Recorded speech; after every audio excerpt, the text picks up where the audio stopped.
शुभविवाह या मालिकेच्या येणाऱ्या भागामध्ये आता मात्र रघुकाकांना शुद्ध येणार असते आणि त्याच वेळेला रागिणीने रघुकाकांना मारण्याचा प्लॅन केलेला असतो। पण नियतीच्या मनामध्ये वेगळंच काहीतरी असतं आणि नियती आता रघुकाकांना भूमीपर्यंत पोहोचवणार असते। रघुकाकांनी आता सांगितलेली 2 वाक्य भूमीला खूप मोठी क्लिअरिटी देणार असते आणि त्याच वेळेला इकडे आता राजा काकांनी रागिणीचं कारस्थान ऐकलेलं असतं। एकाच वेळेला 2 योगायोग जुळून येत असतानाच खूप मोठा आता मालिकेमध्ये सत्याचा उलगडा होत असतो आणि रघुकाकांनी आत्तापर्यंत आपल्या प्रेक्षकांना माहीत नसलेल्या 2 सत्याचा विचित्र पद्धतीने उलगडा केलेला असतो। यामध्ये आपल्याला समजतं की या 2 दिवसामध्ये ॲक्सिडेंट नंतरच्या असा काय प्रकार घडला होता आणि 2 दिवसांच्या ॲक्सिडेंट नंतर जेव्हा जगन्नाथ महाजन हे शुद्धीवरती आले त्यांनी तडकाफडकी आता इकडे मृत्यूपत्र करण्याचा निर्णय का घेतला होता हे सत्य आता सगळं भूमीच्या समोर रघुकाका आणणार असतात। आता रघुकाकांना उपचार चालू असतात। त्याच वेळेला रघुकाकांना मारण्यासाठी रागिणीने उस्तादला पैसे दिलेले असतात आणि भूमीला रघुकाकांची चिंता वाटत असते। त्यामुळे भूमी आता खूप मोठा निर्णय घेणार असते। त्यातच आता रघुकाकांना शुद्ध आल्यावरती ते असं अर्धवटच भूमी मॅडमना बोलवा, भूमी मॅडमना बोलवा असं सांगत असतात। मग मात्र इकडे भूमीपर्यंत डॉक्टर त्याचा मेसेज पोहोचवण्यासाठी फोन करत असतात। तेव्हा भूमी मनूसोबत बोलत असते आणि ती सांगते, मनू खूप काहीतरी ह्या घरामध्ये घडामोडी घडतायत, आपल्याला नजर उघडी ठेवायला पाहिजे। म्हणजे ना आपल्याच माणसांवरती संशय घ्यायला मला बरोबर नाही वाटत आहे मनू, पण तरी सुद्धा मला असं वाटतंय आपल्याच माणसांपैकी कोणीतरी आहे जो आपल्या आकाशला म्हणजे आकाशला आणि या इथल्या प्रॉपर्टीला हानिकारक आहे। याच्या मानसी म्हणते, ताई तुझा पटवर्धनांपैकी कोणावरती संशय आहे का? भूमी सांगते, असं नाही मी सांगू शकत। मानसी म्हणते, हे बघ आकाश जिजूंना त्रास देणारी ती व्यक्ती मग कुणी असू दे, पटवर्धन असू दे किंवा महाजन असू दे, मी तुझ्या सोबत आहे कायम ताई, तू अजिबात चिंता करू नको असं म्हणत मानसी आता भूमीला धीर देते आणि मी तुझ्या सोबत आहे कायम, तू मला काहीही मदत सांग असं सांगते। मग भूमी तिला सांगते, तू फक्त ना या घरामध्ये कुणाच्या हालचाली संशयास्पद वाटतात याच्यावरती लक्ष ठेव आणि मानसी याला होकार देते।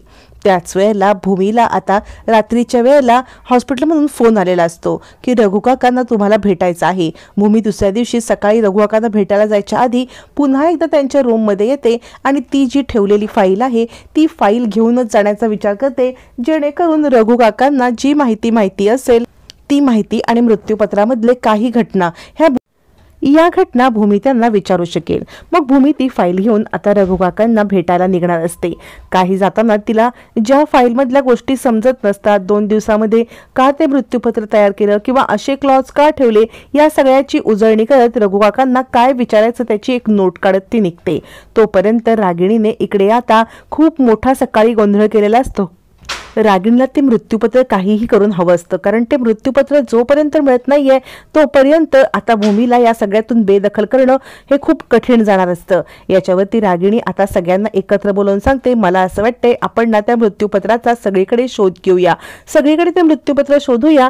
आता मात्र एक राजा काका म्हणतात, अगं रागिणी, आपल्या भूमीने सांगितलं ना की ते मृत्यूपत्र तिच्या खोलीत होतं, तिकडून ते हरवलं गेलं, मग असं मृत्यूपत्र आपल्या घरातच कोण का दडवून ठेवेल?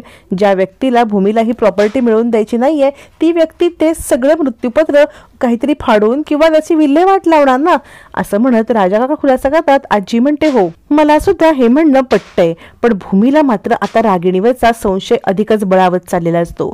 इकडे रघुकाकांना शुद्ध आलेली असते आणि भूमी डॉक्टरांना आता त्यांच्यामार्फत भेटायला निघते।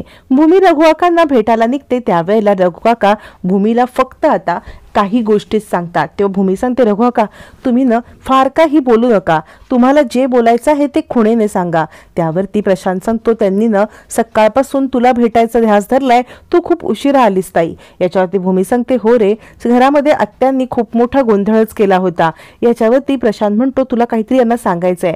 भूमी सांगते, बोला ना रघुकाका, काय आहे? तोपर्यंत इकडे आता रागिणीने ज्या सगळ्या फाईल करप्ट केलेल्या असतात तो पेनड्राईव्ह आपल्या आता आपल्याच याच्यामध्ये केबिनमध्ये ठेवलेला असतो आणि ती निश्चिंत होते। इकडे भूमी रघु काकांशी बोलत असते. रघु काका सांगतात, भूमी मॅडम, मालकीणबाई, मला तुम्हाला खूप महत्वाची गोष्ट सांगायची आहे. म्हणजे ज्या वेळेला आकाश बाबांचे वडील हे शुद्धीवरती आले ना, तेव्हा त्यांनी मृत्यूपत्र बनवलं, कारण त्याचं एक वेगळंच होतं. या ॲक्सिडेंटमध्ये ज्या व्यक्तीचा हात आहे त्या व्यक्तीला ही प्रॉपर्टी मिळू नये अशी त्यांची इच्छा होती.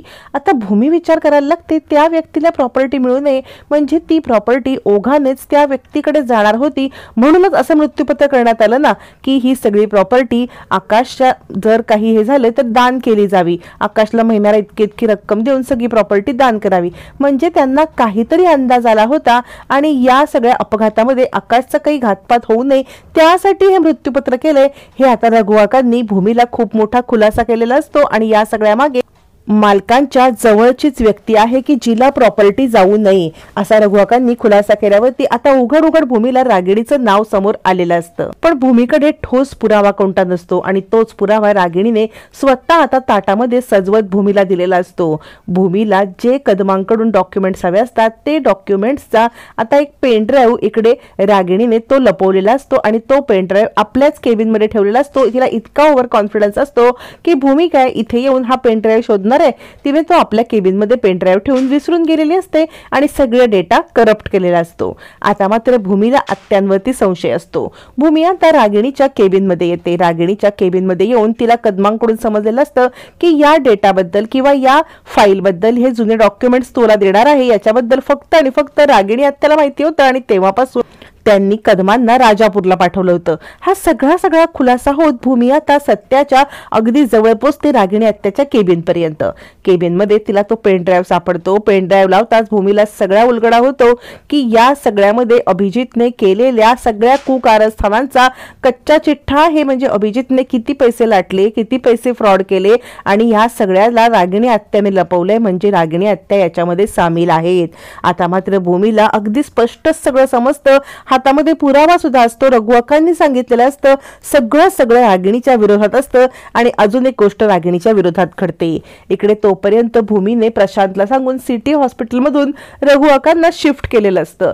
त्यामुळे रागिणी चिडलेली असते. रघु काकांना शिफ्ट केलेलं असतं कारण रघु काकांच्या जीवाला रागिणीपासून धोका आहे हे भूमीला समजलेलं असतं. त्यामुळे आता मात्र इकडे रागिणी चिडते आणि ती पौर्णिमाला सांगत असते, या भूमीचं काय करू, रघुला शिफ्ट करून हिने खूप मोठा आपल्याला अडचणीत आणण्याचं काम केलेलं आहे. आता आपल्याला काहीतरी असं करायला पाहिजे जेणेकरून हा रघु आपल्या ताब्यात आला पाहिजे, ते मृत्यूपत्र ताब्यात आलं पाहिजे आणि मगच या भूमी आणि आकाशचा गेम खलास केला पाहिजे. दोघांचं हे बोलणं चालू असताना राजा काही म्हणतात, रागिणी काय झाले तुला, तू ह्या पौर्णिमासोबत हे काय बडबडत आहेस. आता मात्र रागिणीचे धाबे दणाणतात. रागिणी म्हणते, काही नाही, या पौर्णिमाला समजवत होते. राजा का समजवत होते की काय करत होतीस असं म्हणत रागिणीला जाब विचारतात. रागिणी गडबडते आणि आता मालिकेमध्ये दोन जबरदस्त घटना घडतात. रघु काकांनी कोमातून बाहेर येत भूमीला सत्य सांगितलेलं असतं आणि रागिणी पौर्णिमाचं बोलणं राजा काकांनी ऐकलेलं असतं. या दोन घटनांमुळे आता रागिणीची अवस्था काय होणार, आता रागिणीला शिक्षा मिळणार का की या सगळ्यातून सुद्धा रागिणी अगदी सही सलामत बचावणार, हे मात्र येणाऱ्या भागातच कळणार आहे.